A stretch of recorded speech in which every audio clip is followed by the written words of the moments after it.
We took 3 days off in Pagosa Springs to gather our wits and wait for the wind to die down. One of my dad's classmates from grade school, Bruce, lived in Pagosa Springs and kindly gave us a ride back up to the pass. We are back on trail after 3 days off in Pagosa to let the snow melt a little more. We're about 2 miles in, my knees are killing me and my bag is heavy, but it feels good to be back on trail. It's definitely getting antsy. We're probably only going to do like 10 miles today. The climb out of town combined with 7 days of food after 3 days off had me laying down in the middle of the trail about 1.5 miles in. Then losing the trail over and over paired with a semi-painful glissade had me contemplating quitting yet again. Things turned around when we finally got to camp, 10 miles from the pass we'd started at. There were actually 8 of us there. A rarity and a treat to sit around an unlit fire ring while dining on dehydrated dinners.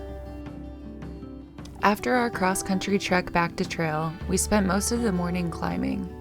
In a rookie move, I forgot to check the water for the day and survived on less than half a liter until lunch. The divide is tricky like that.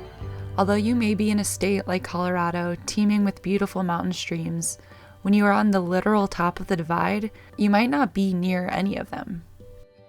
I spent a good bit of the morning chatting with Feelgood, which helped the time and climbs pass more easily.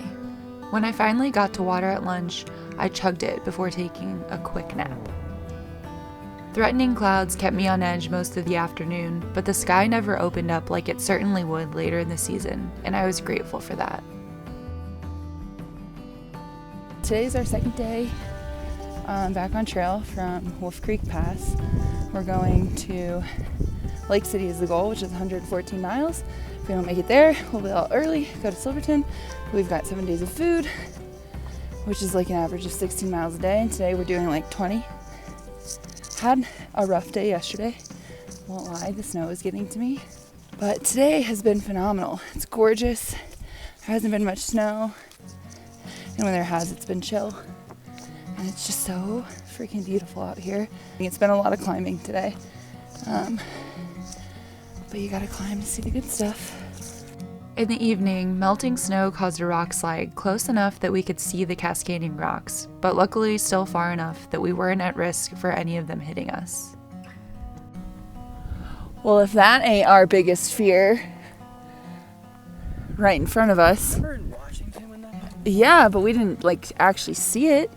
Oh my God, I thought that was thunder. I did too. Although we'd heard rock slides before, this was our first time witnessing one. I just made dinner, nailed this Nor pasta side, if I do say so myself. Cooked it very well. Kid is letting his dinner rehydrate. We did about 20.4 miles today. Almost 21 miles. Almost 21 miles today, based on our watches and gut hook. We camped a tiny bit off trail last night at a lake, and it was really gorgeous. We had some big climbs this morning mostly, and then after lunch it was all kind of like little ups and downs, but with the altitude that and like having as much food as we do, that stuff still I take it very slow, because the slower you go, the more fun you have on climbs. They go by slower, but you're not miserable the whole time. At least that works for me, so I go slow on climbs. And yeah, we made it to camp, and we're gonna try and do like maybe a 21 tomorrow. Optimistic. It's a little bit more climbing than we had today. Today we did like 4,500 feet. Tomorrow it's like almost like right at 5,000. It's like 4,957 or something. So, but it's about the same grade, which is 477 feet per mile. Knife edges tomorrow, which is supposed to be the rumored sketchy part of this section. But there's a way around it, so if it looks sketchy when we get there, I'm just gonna glissade down and bushwhack around it basically, so not too worried. A 20-mile day above 10K had us sleeping in the following morning, but the vistas pried our eyes open, demanding attention, and the rocky ridges demanded precision from our steps. Ptarmigans have become my new favorite sighting. A grouse that can fly, but just prefers not to. They blend in with the trail so well sometimes, I almost stumble onto them before they make their presence known via their call. There had been significantly less snow in this section, and the knife edge was the only rumored sketchy traverse. We are about to head up to the knife's edge, which is supposed to be like the only really sketchy part in this section. We just crossed a few snowshoots, but they weren't too bad. I just put on my spikes and took out my axe and did it. And they were super short. Apparently that section was like a super long snow wall just like a week ago. So we're gonna see what the knife edge is like. You have to get up to it before you can bail anyway. So, or at least that's what the far out comments have said so far. So I'm gonna go up, check it out, and if it looks sketchy, then I'm going to bail. All right, so we're looking at the boot pack over there, the chutes, and we're not liking it. It does look short, but actually no, because it keeps going. So we instead are gonna take, we can see a trail right here. It goes down to the lake, hopefully. It starts from that little... Yeah. And then from there, we'll meander back up to the CDT at some point. So, rather be safe than freaked the fuck out, personally. The way down proved to be a harrowing experience, and I wondered if it was actually any better than just crossing the snowshoots. By the end, my legs were covered in scrapes, and we had to climb several hundred feet cross-country back up to the CDT. Only 6.5 miles into our day, and we were already pretty tired, and opted for an early lunch. We only hiked about 8 more miles after that, and each one was filled with more views than I could ever capture here. I'm going up a pass right now, so I'm a little out of breath, but we did the knife edge this morning. Kid and I went down into the valley to avoid the snow. Probably wasn't worth it. I got pretty scraped up.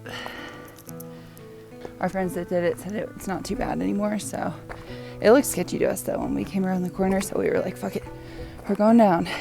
It's so much less windy than it was in the last section. I'm actually able to talk to the camera a bit. Last time it was so windy all day, I like didn't even bother. Also, just take a, that is nuts. It's so freaking beautiful. It's been amazing except for all my music on downloaded, so, but that's okay. Honestly, it's been fun, just like listening to nothing. Kid cruised ahead into camp, and just as I was cresting a hill, I was blessed with the view of a valley and our tent already set up for the evening. It's hard days on trail, I think, that make the best days so dang good. I won't pontificate that struggle is a noble pursuit, but in my experience, the best views do seem to come after the hardest climbs, and this section of trail definitely offered plenty of both. Kid and I would often look at each other and say, "So we're really doing this, huh?" Sometimes in amusement when a day was particularly hard, and sometimes in awe when a view was particularly wonderful.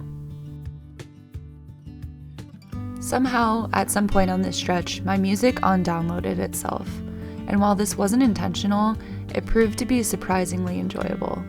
I was forced to entertain myself with my thoughts each morning, which inspired some mental resilience I don't think I'd get with music playing. At the top of grueling climbs, I would look around, mountains constantly occupying the periphery. I'd think about how this is the first, and very well may be the last time, I'd ever be in that exact spot.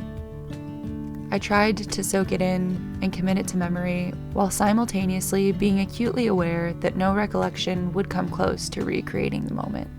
And I was left with an appreciation of the present, and an understanding that its fleeting nature is precisely what makes it special.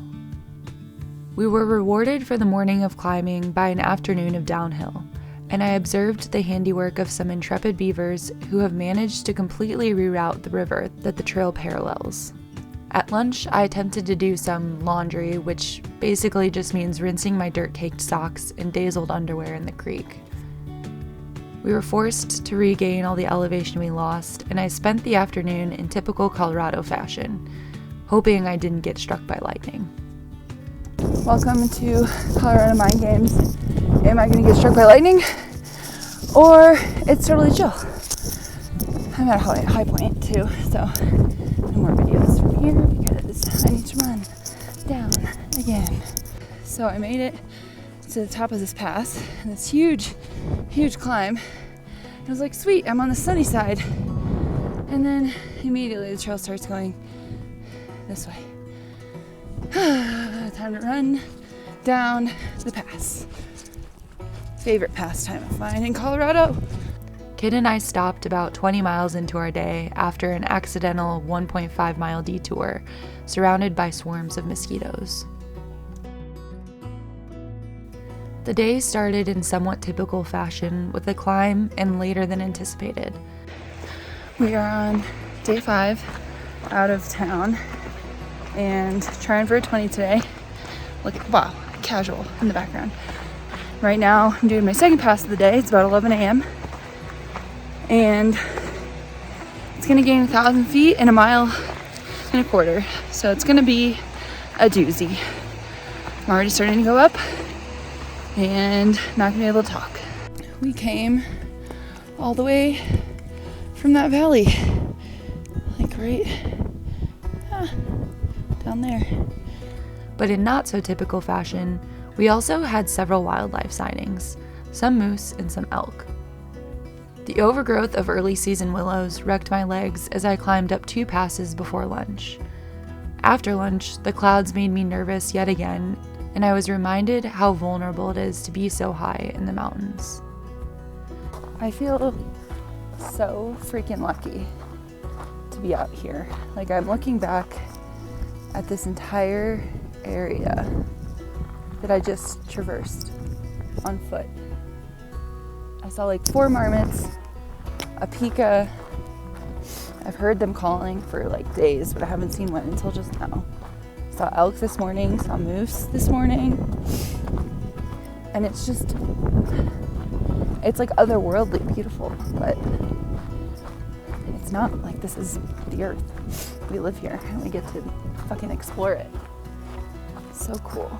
We had to camp above 12,000 feet because the trail doesn't go lower for at least another 30 miles. The next morning, it felt like my hiker legs were finally coming in. It just took a few Colorado climbs to really whip them into shape. We are on day 6 of this stretch, which means I am smelling ripe and could really use a shower. We've done creek laundry a few times, but it just doesn't quite cut it without soap. Did a couple decent climbs this morning. Gonna close in on 12 miles by lunchtime, and then maybe try and do 12 miles after lunch. That would put us about, I think, 6 miles from the road to Lake City. This morning has been beautiful, as has every other morning, and it looks like we might not even get afternoon clouds today, knock on wood, don't want to speak too soon. But it's pretty clear skies right now, which is nice for my peace of mind. I get anxious every afternoon going up passes and stuff because I'm paranoid I'm gonna get struck by lightning. Yeah, last night our campsite was beautiful. It was super high, like 12,000 feet. I think I was struggling a little bit this morning because of that. We hit the Colorado Trail high point and decided to hike as far as we could that day in hopes of making our final day into town as short as possible. We made it just 5.5 miles from the road, which set us up for a successful morning. Despite seeing no one besides Ollie and High Roller for almost this entire stretch, it seemed like the entire bubble passed our tent before we got up in the morning. Luckily, the first car to pull up at the highway was a pickup and fit 7 of us for the ride into town. This long stretch was just what I needed to really feel like I was on a through hike. It may have taken an entire state, but I finally felt like I was maybe, just maybe, enjoying myself.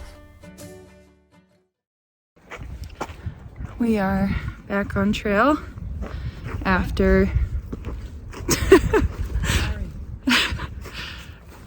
oh, kid.